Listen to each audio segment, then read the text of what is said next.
bodies of certain sonas to take as much cock as the comics say they do.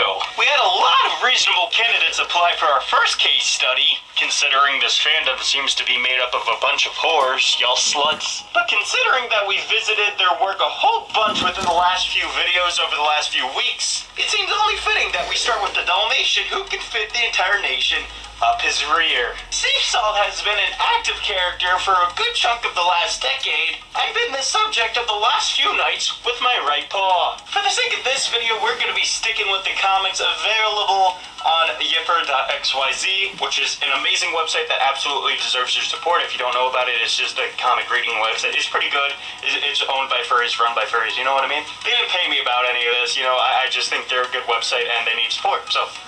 Most notably, First Class Entertainment. You'll see why this is the comic I chose in a bit. We're going to be considering all of the comics listed on Yiffer.xyz by Red Rusker that involve Sea Salt as the main Sea Salt canon. I know he's featured in plenty of commissions and one-off pieces from Red Rusker's Twitter, and I'm sure that's probably canon too. After all, he's a fucking Dalmatian that gets fucked. I don't know why I'm calling it canon. This ain't the MCU. But for the sake of this video, to not drive me fucking deranged, we're just not going to count all of the one-offs, because there's been a lot of them.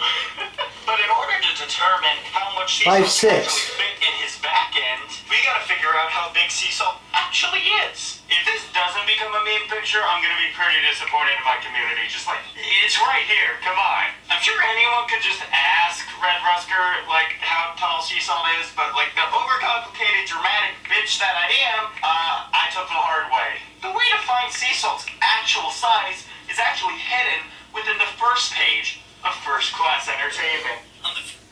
It tells you in First Class Entertainment how tall he is.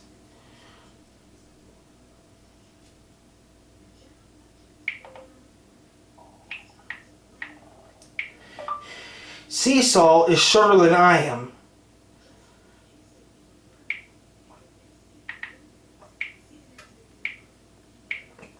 First page, we see Sea Salt riding an airplane flying the friendly skies and see him next to a window in the cabin.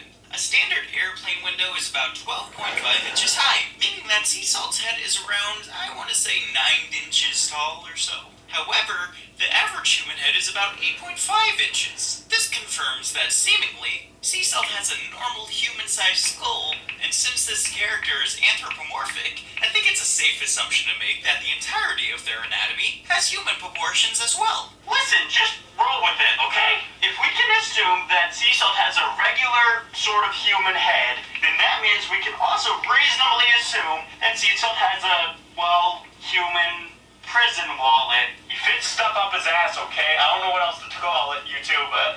I've seen mixed information on how wide the human anus can widen. Considering Quora says 3 inches, the top result on Google says 7, and this iconic Reddit post says about 5.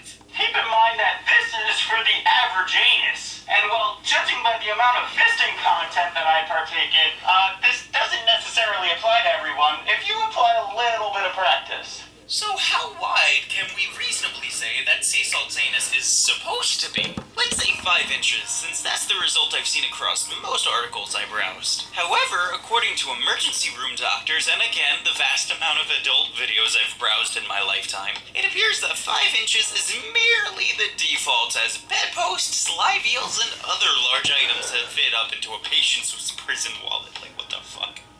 A live eel? Jesus. It's electric! Boogie woogie woogie!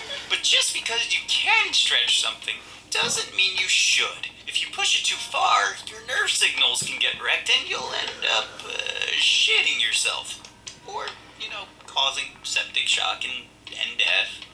It's not very good, is it? So we know roughly how large Sea Salt is. And we know roughly how wide that back end's supposed to be. But how big of a knot has the fucking dog from Paw Patrol taken? I don't know why I had to say Paw Patrol. I really don't. I don't know. Dalmatians? Am I racist against Dalmatians? Now, upon reading the rest of the comics, I've come to the conclusion that pretty much, even though that Sea Salt has relatively normal human genitalia and head and all that, none of the other fucking characters in these comics do. For instance, in First Class, we see the giant horse cock.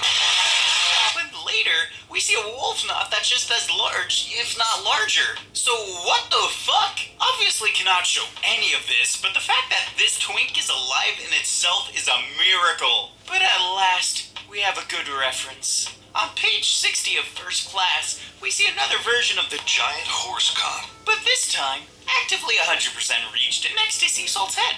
Judging by this panel, this guy's dick is just about over twice as large as Sea Salt's head, meaning it's about 16 to 18 inches long. We later see Sea Salt take literally the entire thing. That's over 2 times the size of the average human rectum's length, and high-key just eyeballing the thickness here, definitely over the 5 inches the anus is supposed to stretch. His shitting days are gone, bro. What the fuck? Okay, so you take something way too big, and you think that your life is over. But luckily, the stretchy material within your bowels will return to normal eventually with only short-term trauma. The same cannot be said for long-term trauma. So the question is, how long has Sea Salt been at this? Well, if we want to just go purely off the comic's existence date, 2011 is when School Days came out, so I'd say that's a fair guess. But for all you naysayers out there, Alone in the Woods came out in 2013, and in the first page mentions the year being 2013. So it's safe to assume that the comic release year is when these are taking place. That means Sea Salt has been ruining his body since 2011. Over 1 decade's worth of anus trauma. I don't know about you, I don't have an actual doctorate, but there's absolutely no way this whore can shit properly. I want to thank you all so much for watching this really cringy video. Enormous thanks to Red Rusker, of course, because without them, we wouldn't have a fucking character to review. So, you know what, thank you. I love your art and stuff. I'm gonna try and have all their socials on screen. I don't know how much I can fit here reasonably, but I'm gonna try and do that. So, buggers. Subscribe and like if you liked it, or dislike if you didn't like it. I mean, doesn't really matter, The inevitable heat death of the universe is coming. So, and instead of doing anything about it, I'm in my room that I pay $500 a month for, making videos about gaping anthropomorphic fake assholes.